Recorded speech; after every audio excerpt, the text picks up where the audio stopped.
How long can Ukraine hold out against Russia? Well, you can't answer that question without answering another one. How enduring is NATO's support for Ukraine?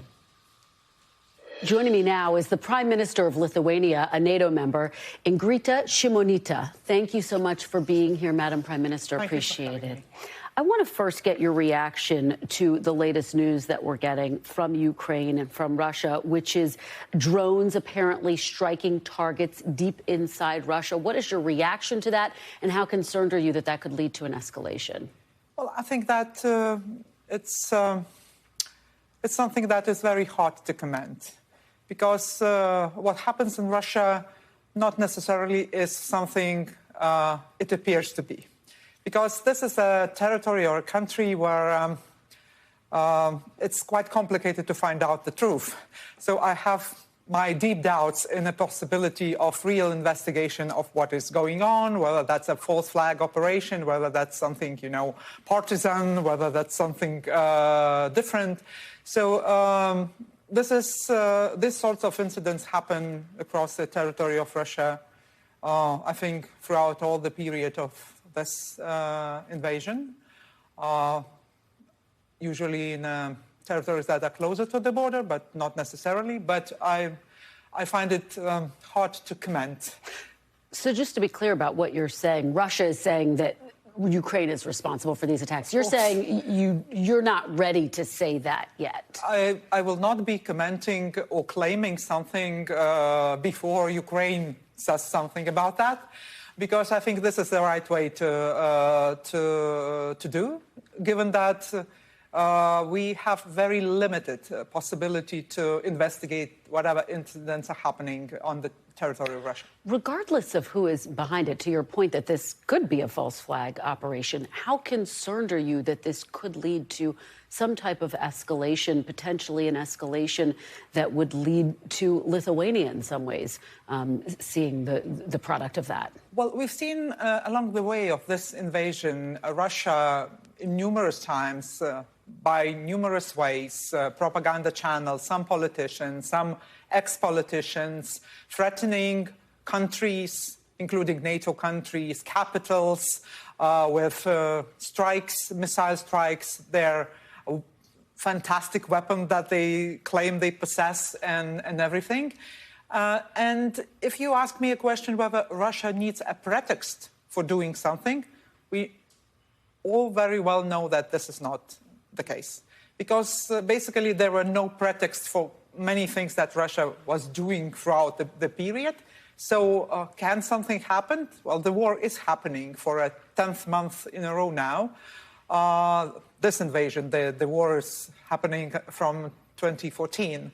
So I would say that, we should remain calm and concentrated on what is the most important thing to do for us now, is to support Ukraine to defend its territorial integrity. You talk about the fact that Russia doesn't necessarily need a pretext for its actions. Given that and within that context, how concerned are you right now about the possibility that Russia has threatened to use a nuclear weapon? Have you assessed how serious Vladimir Putin is about that potential threat? Well, I know that, Russia is a country that constantly bullies others, especially when others tend to show signs of appeasement or are looking for some sort of concord for whatever reason.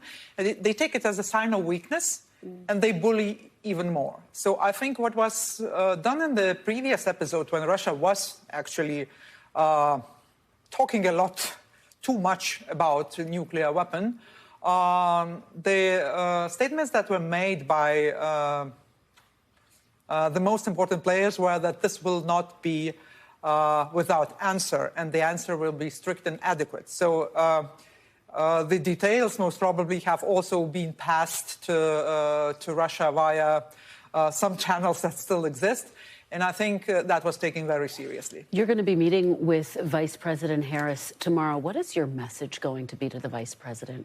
Well, I think we will be able to discuss the situation as we see it now, because it's the 10th month of the war, of this invasion.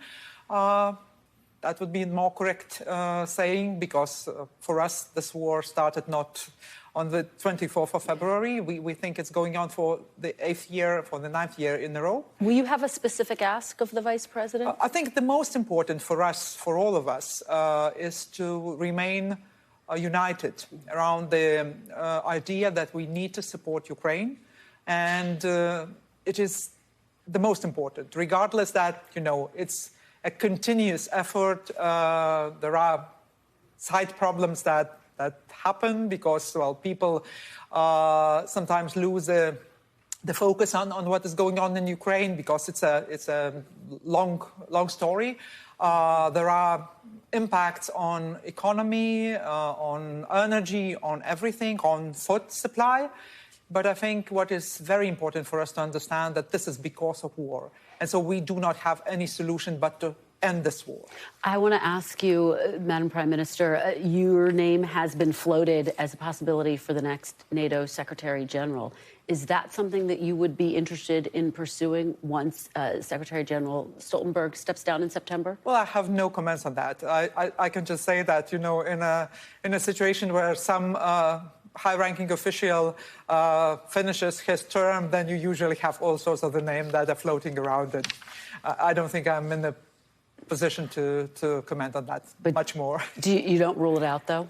Well, this is not something I would rule out, or I would say that this is true, because this is just naming of different people that will be there until the new Secretary General is there.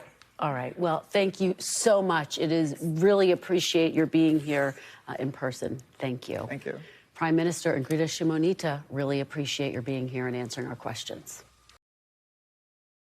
Thanks for watching our YouTube channel. Follow today's top stories and breaking news by downloading the NBC News app.